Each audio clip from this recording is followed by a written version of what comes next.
وہ تقاضا کرنے لگی کہ میں نے مطلب بڑے اچھے کپڑے پہنے ہیں پر آپ نے توجہ نہیں کرائی. وہ سیاںا بندہ تھا, وہ چاہ رہا تھا کہ میری خاتون سمجھ جائیں.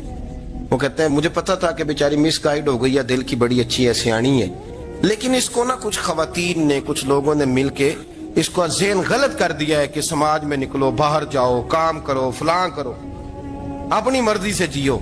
تو میرے ساتھ گاڑی میں بیٹھی کہیں جانے کے لیے, تو مجھ سے کہنے لگی کہ آپ نے میری طرف توجہ ہی نہیں کی, آپ نے کوئی ذکر ہی نہیں کیا کہ میں کیسی لگ رہی ہوں. تو وہ کہتے ہیں میں نے اسے کہا کہ اگر تو ناراض نہ ہو تو پھر میں صحیح والی تعریف کر دوں. تو اس نے کہا کہ آپ کر دیں. تو کہتے ہیں میں نے درد سے اور خلوص سے اپنی بیوی سے کہا, خلوص کے ساتھ. میں نے کہا میں تو روز گھر ہوتا ہوں, روز شام کو گھر ہوتا ہوں, اگر تو میرے لیے تیار ہوتی تو میں تیری تعریف کرتا, لیکن آج تو باہر جانے کے لیے تیار ہوئی, تو پھر ان سے تعریف کی امید رکھ جن کے لیے تو نے تیاری کی ہے. میرے لیے تیاری کرتی تو میں تو ہر شام تیرے پاس ہوتا ہوں. کہتے وہ میرے لفظوں میں درد تھا تو وہ بھی رو پڑی. تو کہنے لگی آپ گاڑی روک دیں, مجھے باہر جا کے کسی کو راضی نہیں کرنا, میں نے اسے راضی کرنا ہے جس کو رب کریم نے میرا شوہر بنایا اور میرے لیے منتخب کیا ہے میرے ماں باپ کو. میں واپس لوٹتی ہوں. یہ ایک پہلو ہے سلگتا ہوا, اس کو سمجھا جائے. رسول کریم صلی اللہ علیہ وسلم عرب کی کواری لڑکیوں سے زیادہ حیا والے تھے, کواری لڑکیوں سے زیادہ حضور حیا فرمایا کرتے تھے. جب خانہ کعبہ کی مکہ شریف میں تعمیر ہو رہی تھی نا, اہل عرب اس کو تعمیر کر رہے تھے, تو نبی پاک صلی اللہ علیہ وسلم اپنے چچا حضرت عباس کے ساتھ خانہ کعبہ کی تعریف میں مصروف تھے. تو عرب کے لوگ چونکہ لمبا کرتا پہنتے تھے پیروں تک, تو نیچے اگر کسی وقت کوئی چیز نہیں بھی ہوتی تھی تو کسی کو وہ نظر نہیں آتی تھی, چونکہ پردہ رہتا تھا, لمبا کرتا پہنا ہوا ہوتا تھا. تو جب بچے, سرکار کی عمر مبارک بھی ابھی تھوڑی تھی, تو اس طرح بچے جب نکلتے تو وہ کئی دفعہ اپنی تہمت اتار دیتے نیچے سے, اور کوئی مزدوری کرنے لگتے تو 3-4 طے کر کے نا تہمت کی کندھے پہ رکھ لیتے, جس طرح کبھی دیہاتوں میں لوگ کپڑا سر پہ رکھتے تھے کہ اوپر اگر کوئی وزنی چیز رکھیں گے تو وہ تکلیف نہیں دے گی. نبی پاک صلی اللہ علیہ وسلم بھی سب لوگوں کے ساتھ خانہ کعبہ کی تعمیر میں شامل تھے. تو حضرت عباس رضی اللہ تعالیٰ انہوں نے کہا حضور سے, ابھی اللہ نے نبوت بھی نہیں فرمایا تھا, بھتیجے آپ بھی تہمت اتاریے, یہ صحیح مسلم میں حدیث موجود, اور اس کو کندھے پہ رکھ لیجیے, آپ اینٹیں اٹھا اٹھا کے لا رہے ہیں تو ذرا آپ کو تکلیف نہیں ہوگی.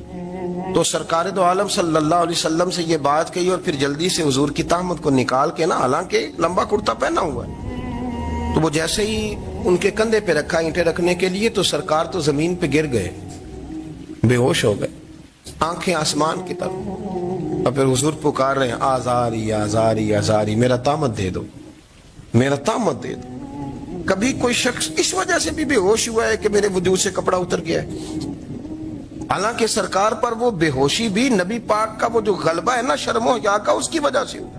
ورنہ تو حضور فرماتے ہیں کہ میری آنکھیں سو جاتی ہیں, دل تو میرا اس عالم میں بھی جاگتا رہتا ہے. تو سرکار زمین پہ تشریف لے آئے, آنکھیں میرا تہمت دے دو, میرا تہمت دے دو. تو جلدی سے انہوں نے تہمت دیا تو حضور نے باندھ لیا. پھر طبیعت مبارک میں تسلی ہوئی, یعنی ہم اس رسول کے غلام ہیں کہ جن کے تو وجود سے کپڑا اتر جائے تو حضور برداشت نہیں کرتے, قبول نہیں فرماتے, تکلیف شروع ہو جاتی. لیکن یہاں نوجوان ہیں اور بڑا قد کاٹ ہے اور بڑے بڑے سمجھدار لوگ ہیں, گرمی آتی ہیں تو شارٹ کپڑے پہن کے گھومتے ہیں. ان کو خیال نہیں کہ یہ وہ والا لباس ہے جو باہر تو کیا گھر میں اماں کے سامنے نہیں پہننا چاہیے, بہنوں اور بیٹیوں کے سامنے نہیں پہننا چاہیے. آپ کی گفتگو میں شرم و حیا ہو, آپ کے لب و لہجے کے اندر حسن ہو. آپ کو پتہ ہے نبی پاک صلی اللہ علیہ وسلم نے فرمایا میری امت میں سب سے زیادہ حیا کرنے والے عثمان غنی ہیں. عثمان غنی سب سے زیادہ حیا کرنے والے. آپ فرمایا کرتے تھے جب سے حضور کا چہرہ دیکھا ہے میں نے کبھی اپنی شرمگاہ بھی نہیں دیکھی, میں نے آنکھوں کا وضو نہیں توڑا, اور جب سے حضور کے دست مبارک میں نے بیعت کے لیے سیدھا ہاتھ بڑھایا تو پھر سیدھا ہاتھ میں نے کبھی گندگی کو نہیں لگایا. حیات. آپ باتھ روم کے اندر بھی غسل فرماتے تھے تو کپڑوں سمیت کرتے تھے. کسی نے کہا حضرت جی واش روم کے اندر کیوں نہیں کپڑے اتارتے؟ آپ فرمانے لگے باہر بندوں سے حیا کرتا ہوں, اندر جاتا ہوں تو رب سے حیا آنی شروع ہو جاتی, وہ تو دیکھ رہا ہے نا. تو میں جو بات آپ کی خدمت میں عرض کرنا چاہتا ہوں اس کو آپ سمجھیے گا میرے عزیز, کہ شرم والا مزاج، گفتگو بھی شرم والی، آنکھیں بھی شرم والی، لباس بھی شرم والا، دوستی یاری بھی شرم والی، بہت ساری ایسی باتیں. دیکھیں نا آپ ذرا، میں نے کہا کہ باتوں کو سن کے گزر نہ جایا کریں، اس کی گہرائی پر غور کریں. حضور علم کا سمندر ہے، سرکار سے زیادہ علم دنیا میں کسی کے پاس موجود نہیں ہے، اور صحابہ کو موقع ملا ہوا ہے اس سمندر سے فیض لینے کا. لیکن ان کی حالت یہ ہے کہ حضرت علی المرتضیٰ فرماتے ہیں 14 دن گزر جاتے. حضور سے کوئی سوال پوچھنا ہوتا تھا پر میں شرم کے مارے نہیں پوچھ پاتا تھا. 14 دن بخاری شریف میں موجود ہے. ایک دن نبی پاک صلی اللہ علیہ وسلم نے پوچھا صحابہ سے کہ وہ کون سا درخت ہے جس کے پتے نہیں گرتے، اور وہ درخت اس طرح ہے جس طرح مومن ہوتا ہے. وہ درخت میرے مومن کی طرح بتاؤ. حضرت عبداللہ ابن عمر فرماتے مجھے پتا تھا کہ وہ کھجور کا درخت ہے، لیکن چونکہ ابو بکر صدیق بھی بیٹھے ہیں، عمر فاروق بھی بیٹھے ہیں، مولا علی بھی بیٹھے ہیں، عثمان غنی بھی بیٹھے ہیں، اتنے جید لوگ بیٹھے ہیں، تو مجھے حیا آتی تھی کہ میں کیوں جواب دوں. کہتے سرکار نے کئی دفعہ پوچھا، لوگوں نے کئی اور درخت بتائے، پر فرمایا تمہارا جواب درست نہیں ہے. آپ حیا کے اس پہلو پر غور کریں کہ سوال کا جواب آتا ہے. سوال کا جواب یعنی مجھے سوال کا جواب آتا ہو پھر میں دوں نہ، مجھے بدعزمی نہ ہو جائے گی. یہ کیسے ممکن ہے کہ میری رات گزر جائے مجھے پتا بھی تھا اور میں نے بتایا نہیں. بہت سارے لوگ آ کے بہت ساری باتیں بتاتے ہیں، بہت ساری باتیں وہ سمجھاتے ہیں، تو ہم غور سے ان کا چہرہ دیکھنے لگ جاتے ہیں، کہتے ہیں یار اس کا تو دعویٰ تھا کہ میں سمجھنے آتا ہوں، تو یہ تو ہمیں سمجھا رہا ہے. چلو الحمدللہ ہم سمجھنے کو تیار ہیں. لیکن میرے عزیز پتہ بھی ہے جواب کا، علم بھی ہے، لیکن فرماتے ہیں میری حیا نے مجھے اجازت نہ دی کہ میں جواب دوں. آپ فرماتے ہیں پھر حضور سے صحابہ نے عرض کی کہ یا رسول اللہ آپ ہی بتا دیں وہ درخت کون سا ہے. تو حضور نے فرمایا بھئی وہ کھجور کا درخت ہے. تو آپ فرماتے ہیں میں دل میں کہہ رہا تھا کہ الحمدللہ میرا جواب درست ہے، حالانکہ میں نے جواب دیا ہی نہیں. تو لفظوں میں حیا، جملوں میں حیا، آنکھوں میں حیا، اٹھنے میں حیا، بیٹھنے میں حیا، چلنے میں حیا ایک خوبصورت حسن ہے. اور نبی پاک صلی اللہ علیہ وسلم نے فرمایا جب تو بے حیا ہو جائے نا پھر تو آزاد ہے، پھر تو جو مرضی کا، پھر تو جو. اس لیے بزرگ جب کسی کو بے حیا کہتے تھے نا، اللہ اکبر، اور جب کسی کو کہتے تھے نا یہ بے حیا ہے تو لوگ سمجھتے تھے کہ کوئی ہلکی سی بات کر دی، لیکن ان کا معنی یہ ہوتا تھا کہ بس بھائی اب اس کے ساتھ کوئی کلام کرنے کی ضرورت ہے، اس کو اب اصلاح کی ضرورت نہیں، یہ بے حیا ہے. کیا معنی کہ اب یہ جو اس کے دل میں آئے گا وہ کرے گا، جو اس کی طبیعت چاہے گی وہ کرے گا. اب یہ کسی پہلو بھی قابو آنے کو تیار بے حیا ہو گیا. بے حیائی بہت بڑا عیب ہے. اور جو لوگ کہتے ہیں کہ ہمیں بالکل آزادی ہونی چاہیے، ہمارا اپنا جسم ہے تو ہماری اپنی مرضی چلے گی. ایک وزیر صاحب ہیں، پتہ نہیں میں ان کو جانتا تو نہیں، انہوں نے سینٹ میں تقریر کی ہے، میں نے ان کی بات سنی ہے. اس نے کہا نہیں بھائی جسم رب کا ہے تو مرضی بھی تو رب کریم کی چلے گی، اور مرضی بھی اللہ کی. یہ مجھے تھوڑا سا مسئلہ ہے جسم پر، کبھی کبھی مجھے کثرت سفر سے الرجی ہو جاتی ہے. میرے ساتھ لوگ نا دل سے پیار کرتے ہیں. شاید ہی کوئی اچھا ڈاکٹر ہو جس تک میرے سنگی مجھے لے کے نہ گئے ہوں، پر جسم اللہ کا ہے نا، مرضی بھی جب چاہے گا صحت دے گا.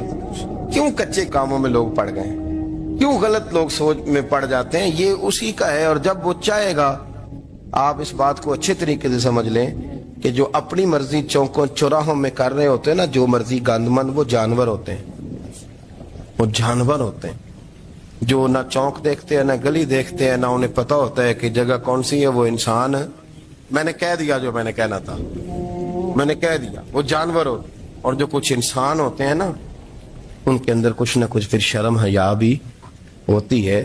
وہ چوکوں چوراہوں میں وہ حرکتیں اور وہ کام نہیں کرتے جو جانور کرتے ہیں. ان کے لیے بڑے پردے ہوتے ہیں، ان کے لیے بڑی باتیں ہوتی ہے، ان کے لیے بڑا کچھ ہوتا ہے. جو بالکل آزاد ہو جائے، کوئی پتہ نہ ہو کس وقت کیا کہنا ہے کیا کرنا ہے، تو پھر وہ دائرہ انسانیت سے خارج ہو جاتا ہے. ہم آپ کو کیا دعوت دیں؟ آپ تو وہ باتیں کر رہے ہیں جو اسلام کا انسانیت کے حق میں بھی ٹھیک نہیں. آپ تو وہ والی باتیں کر رہے ہیں جن کا انسانیت بھی تقاضا نہیں کرتی کہ یہ باتیں ہونی چاہیے. لیکن ایک بات، میں تو جذباتی نہیں ہوتا، میں بڑے غور سے چیزوں کو دیکھتا ہوں، سنتا ہوں. اور نہ میں ان موسمی مینڈکوں کی. وہ مجھے عاتق صاحب کہنے لگے جی بڑے بڑے مولوی ایک بندے کے ساتھ بیٹھے ہوئے ہوتے تھے اور وہ روزے میں بڑے بڑے درس دیتا تھا تو وہ بھی فلانی فلانی حرکتیں کر رہا ہے. تو میں نے کہا ہم نے تو پرانا کہا تھا کہ موسمی مینڈک ہے, تو پرانے کہہ رہے ہیں کہ اداکار ہے. تو وہ جہاں کاسٹ کریں گے وہاں وہ اداکاری کرے گا. آپ کسی مذہبی جگہ کر لیں تو وہاں کر لے گا, کہیں اور جگہ کریں گے تو ہم تو پرانا کہہ رہے ہیں. تو کسی کو کبھی سمجھ آتی ہے تو کسی کو کبھی اور جگہ جا کے سمجھ آتی ہے.